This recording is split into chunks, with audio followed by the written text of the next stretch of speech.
জানতে চাওয়া হয়েছে 7 ভাগে কুরবানি করা যাবে কিনা। এই ধরনের প্রশ্ন কিন্তু আমরা আগে শুনতাম না। রিসেন্টলি কিছু কিছু স্কলারদের আলোচনা বা এতে করে লোকজন হয়তো বিভ্রান্তিতে ভোগেন কিংবা একটা ধোঁয়াশা তৈরি হয়, ফলে এই প্রশ্নটি করা হচ্ছে। আমরা আবহমান কাল থেকে আমাদের প্রিয় মাতৃভূমি বাংলাদেশে হয়তো ছাগল কুরবানি দিয়েছি অথবা গরু কুরবানি দিয়েছি সর্বোচ্চ 7 ভাগে। সো এটা আমাদের সবার কাছে জানা ছিল, এ নিয়ে আগে সংশয় ছিল না। ইদানিংকালে অনেকের মধ্যে এই বিষয়ে সংশয় জেগেছে। কেউ কেউ বলে থাকেন যে ভাগে যদি কুরবানি দেওয়া হয় 7 জনে মিলে, গরুতে বা মহিষে বা উটে, এই ভাগে কুরবানি হবে না, এটা অনেকে বলে থাকেন। এই কথাটি আসলে ঠিক নয়।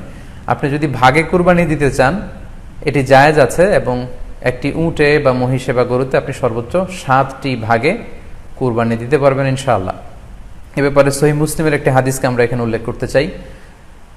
সাইয়েদনা জাবের রাদিয়াল্লাহু তাআলা আনহু থেকে বর্ণিত, তিনি বলেন, ক্বালা হাজাজনা মা রাসূলিল্লাহি সাল্লাল্লাহু আলাইহি ওয়াসাল্লাম, আমরা আল্লাহ রাসূল সাল্লাল্লাহু আলাইহি ওয়াসাল্লামের সাথে হজ করেছি। ফানাহারনাল বাঈরা আন সাবআ, সেখানে আমরা উট কুরবানি দিয়েছি 7 জনের পক্ষ থেকে। ওয়াল বাকারাতা আন সাবআ, আর আমরা সেখানে গরু কুরবানি দিয়েছি 7 জনের পক্ষ থেকে। খুব সুস্পষ্ট, একটি উটে ওনারা 7 জন অংশগ্রহণ করতেন, একটি গরুতে 7 জন অংশগ্রহণ করতেন।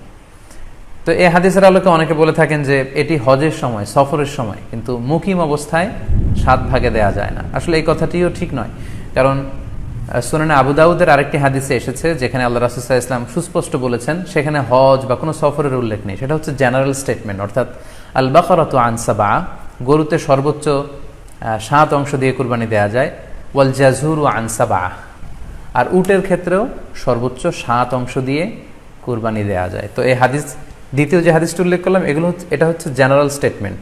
সেখানে সফর মুকিম কোনো কথা বলা হয়নি। ইন জেনারেলি বলা হয়েছে যে উটে 7 ভাগ দেয়া যায়, গরুতে 7 ভাগ দেয়া যায়। সো আমরা যারা ভাগে কুরবানি দিচ্ছি 7 জন মিলে একটি গরু, আপনারা নিঃসন্দেহে সানন্দ চিত্তে নিশ্চিন্তে কুরবানি দিতে পারেন। সহিহ হাদিসের আলোকে এটি সাব্যস্ত, এতে কোনো সমস্যা নেই ইনশাল্লাহ। তবে ভাগে কুরবানিতে কিংবা যৌথ কুরবানিতে কয়েকটি বিষয় আমাদেরকে খেয়াল রাখতে হবে। নাম্বার 1 হচ্ছে নিয়ত।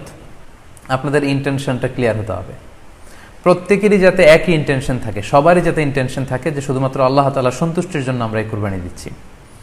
এখানে কয়েকজনের যদি ইন্টেনশন থাকে যে আল্লাহর সন্তুষ্ট, অন্যজনের যদি নিয়তে ঝামেলা থাকে, তাহলে কিন্তু কুরবানিটা প্রশ্নবিদ্ধ হয়ে যাচ্ছে। কারণ ইন্নামাল আমালু বিন্নিয়াত, ইয়ানি ইন্নামা সাওয়াবুল আমালি বিন্নিয়াত, সমস্ত কাজের প্রতিদান দেয়া হবে আপনার ইন্টেনশন বা নিয়তের উপর ভিত্তি করে। সো এজন্য যারা খুব বেশি মুখলেস, খুব বেশি মুত্তাকি, তারা অনেক সময় যৌথ কুরবানি দিতে চান না। তাদের সামর্থ্য না থাকলে ছোট একটা ছাগল দিয়ে তারা একাকি কুরবানি দিতে চান। এটা safe, he want to be in the safer side. কারণ যৌথ কুরবানি দিতে দিতে যে কার মনে কি চিন্তা, কার মনে কি নিয়ত, আমরা কিন্তু কিছু জানি না।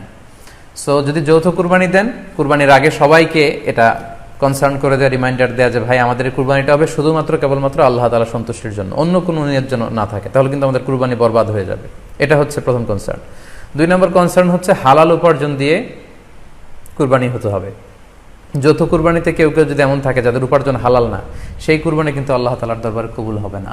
সো এটা খুব গুরুত্বপূর্ণ একটা বিষয়। আরেকটা হচ্ছে লৌকিকতা। লৌকিকতা যদি থাকে তাহলেও কুরবানি কবুল হবে না। যৌথ কুরবানিতে কারো যদি এটা থাকে যে আমার গরুটা সবচেয়ে বড়, আমাদের গরুটা এলাকার সবচেয়ে বড় গরু, এবং সবাইকে বলে বেড়াচ্ছে যে এইবারের গরুটা সবচেয়ে বড় হয়েছে, আমার চেয়ে বড় গরু কেউ দিতে পারে না এই এলাকায়। তো এই জাতীয় যদি লৌকিকতা প্রবণতা কারোর মধ্যে থাকে, তাহলেও কিন্তু তার কুরবানি কবুল হবে না। সো যৌথ কুরবানি যদি আপনারা দিতে চান, এই বিষয়গুলো আমাদেরকে খেয়াল রাখতে হবে।